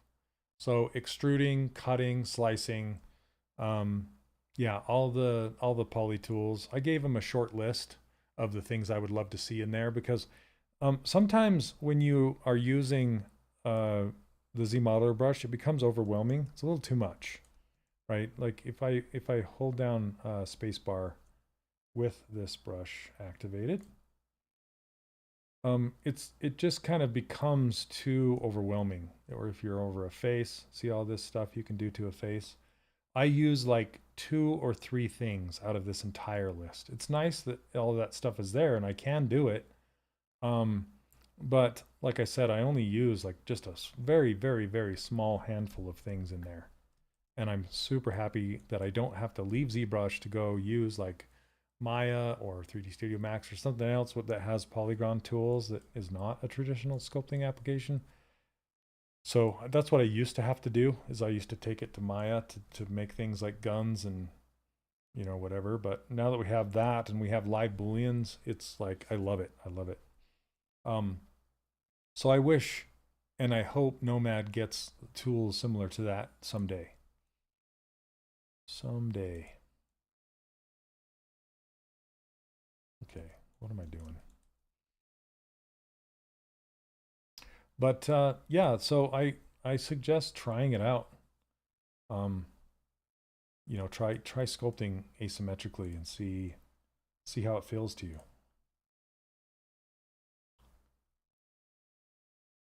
I just kind of, sorry, this is my see it, fix it brain. See it, adjust it, fix it.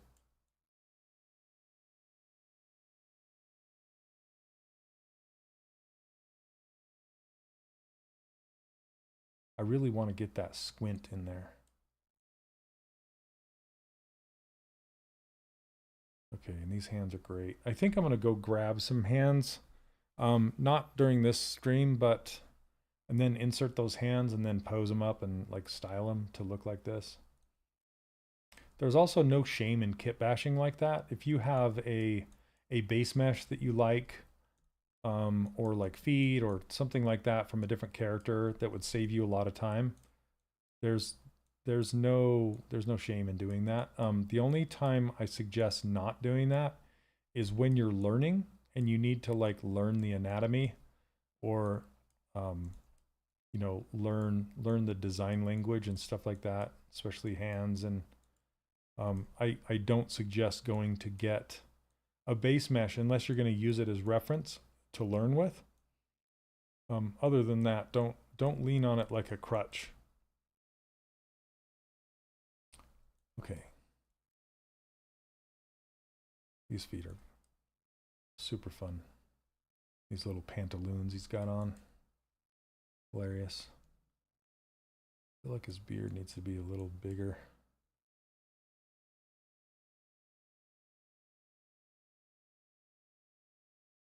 I know Mike T is a huge advocate for this. Oh, really? Like, you mean sculpting asymmetrically? Yeah, Mike's phenomenal. He's one of the best sculptors of realistic stuff. Yeah, I admire him too. You guys go check him out. He's a he used to Mike used to stream here, or actually not here. This is my channel.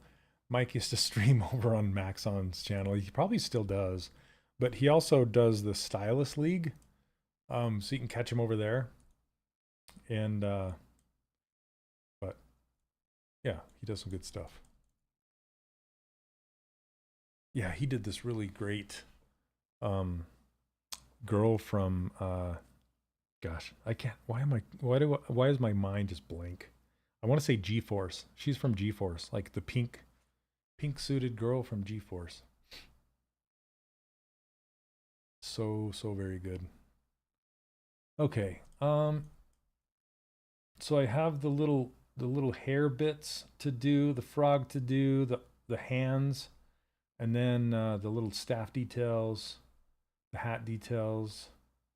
I do want to kind of make a base that's shaped like this.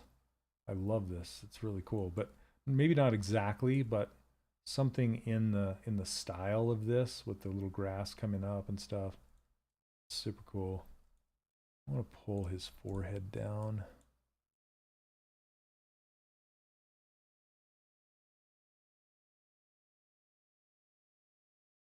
But I don't want his hat to peek through.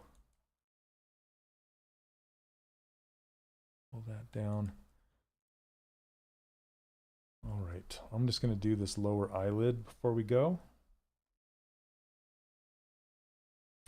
And one more time before my stream ends, I just wanted to let everybody know that I do have an online course. And apparently I've been running it for 8 years. That's crazy to say. 8 years. It's called the 3D Character Workshop. The link is in the description. And I have some new exciting things coming up for it. So if you want to get in there and join us, we have a whole community. We have character challenges, monthly challenges. You can join. I'm getting those going again. I paused them for a while. Now they're back. And I give away my user interface and my brushes for free. Neil just posted a link, and you can also find the link down in the description. All these brushes right here. I am going to update them soon, but if you grab them right now, you'll get on my emailing list, and then I'll email you when they're updated, so you can grab them again, the latest ones. But if you want to start playing with them right now, you can.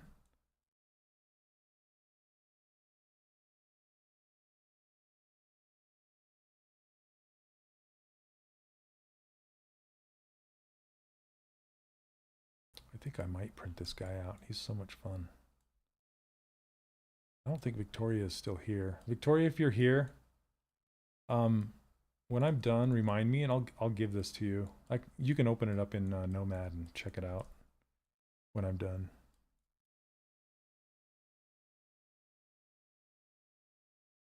And if I get it ready for print, you could print it.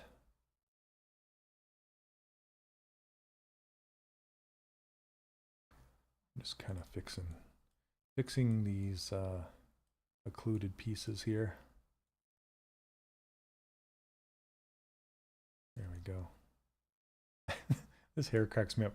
I'm gonna have to still tweak it because it's meant to be viewed from this angle, you know.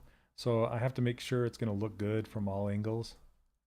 But that's kind of the challenge of being a 3D artist, is to reinterpret it, like what's happening in the round, as they say.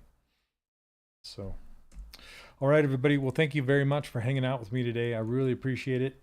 I also stream Thursdays on the Maxon channel, or I should say on Maxon's YouTube channel, but you have to put Maxon ZBrush. That's what it's called.